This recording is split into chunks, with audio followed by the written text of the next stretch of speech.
Yeah, so hopefully it's obvious at this point, and I'm probably just belabouring the point at this point, but the point of sort of Schopenhauerian Christianity is, of course, he just sort of carried on from Kant's work.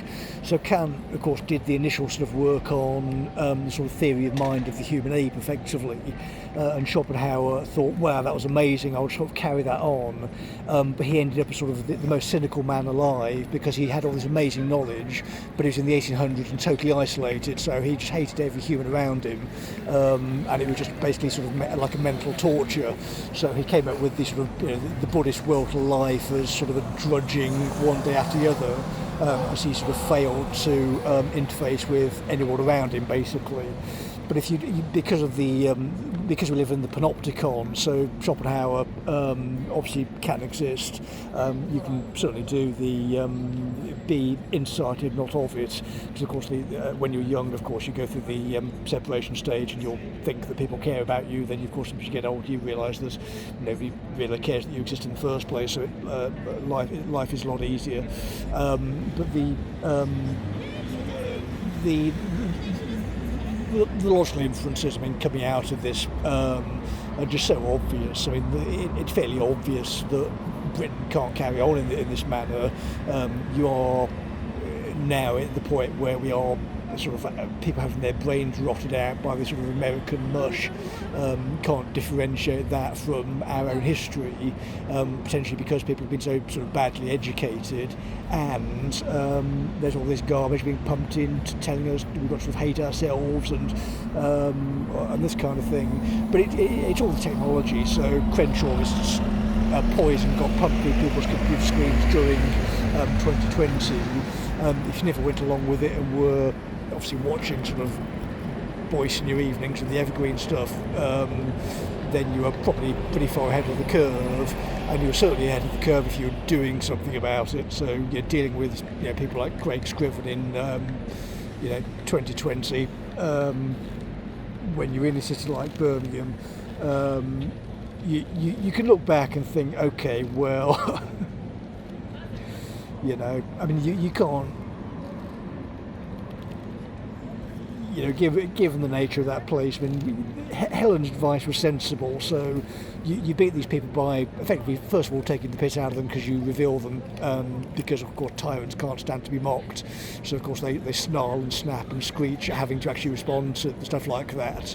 Then you can catch them and remove them is the idea. But of course, because we were in a compliance department, so we removed Diane Jones. That was good. There's one gone. But of course, because she'd been such a central figure, the tendrils of poison spread out from her, sort of overseeing the service, because from 2013 onwards we weren't compliant, which is why our compliance people left.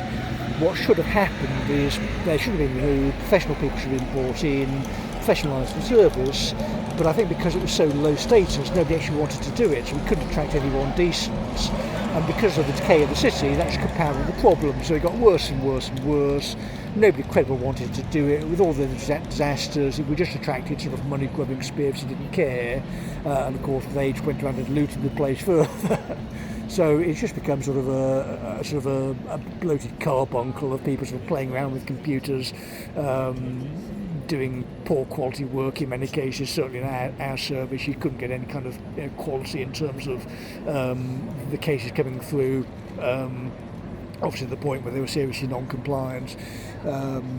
But the commissioners of a fixed oracle, that's good, but without serious powers to remove and arrest people, they've got nothing. If the new head of the West Midlands Police is getting struggle sessioned on his first, I don't even know how long the guy's been in the post. I mean, they've still got him already. If you're apologising to the mob, I mean, you can't do the job in that city. You have to say no, so you can only police it from outside, moron. The first job of the person policing the region is to get out of the region and organise a police force capable of policing it. That is your job, logically, unless you can police Green Lane and demonstrate to people that you can do so, which of course you can't, can you? So until until people start going to jail, I mean, there's nothing that could be done. There is no possible avenue for anyone to reasonably, it seems, follow what should be British law in that public body. Given how patient we were, all these cases going through, Isherwood versus West Midlands Drains, Thomas versus DWP, Corby versus ACAS, Carborg Neil versus Lloyds Bank, all these massive tribunal cases that should have got things moving, but because it was so corrupt, all these people went along with this sort of wave of Maoist poison, and are now in jobs that they should be clearly be removed from because they've been involved in entries or external competence or whatever the case may be. Again, you do sort of a Lindsayite audit along with the money people, effectively, and then people go to jail. But it'll happen eventually. It just a slow churn at this point of getting the wheels moving, get these silly women picked up by local police and get initial police contact, and then we can start moving process forward to obviously get the managing director interviewed into caution and look at the gang patronage network she's involved with, and have a look at her finances, this kind of stuff. So I mean, you can feel it going under their feet, can't you? The wily coyote, I think, legs sort of trying to find purchase in midair, sturgeon gone, and her mate getting nicked or whatever that was in Scotland, the various things in sort of Manchester going on. But again, the place to watch, I think, is really Birmingham, because again, it's not a decision that I would make. But if you had a god's eye view of Earth, and you're thinking, well, where's the Tower of Babel being built? You look at Birmingham and think, oh right, okay, it probably is there, isn't it? So it's not that I'm, I think it's going to look in a similar direction. I mean, probably Lebanon appears to be on the horizon, or clearly is happening currently. But I mean, yeah.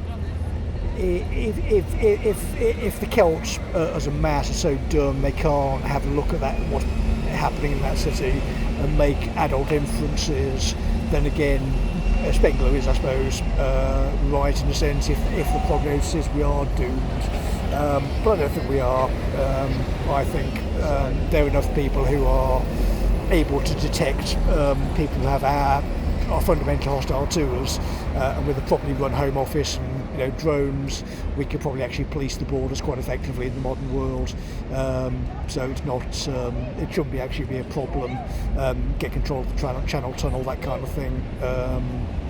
Again, Birmingham is an excellent hub.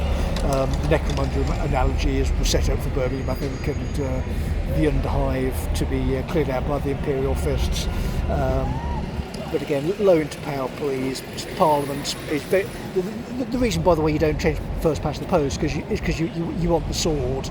So the idea is your local representative is so afraid of you, or does as they are told, so they will pass your will into law, right? So if you're the guy with the sword and that's your representative, you show up with the sword and you say, "Excuse me, do your fucking job," and they say, "Yes, sir, yes, I will."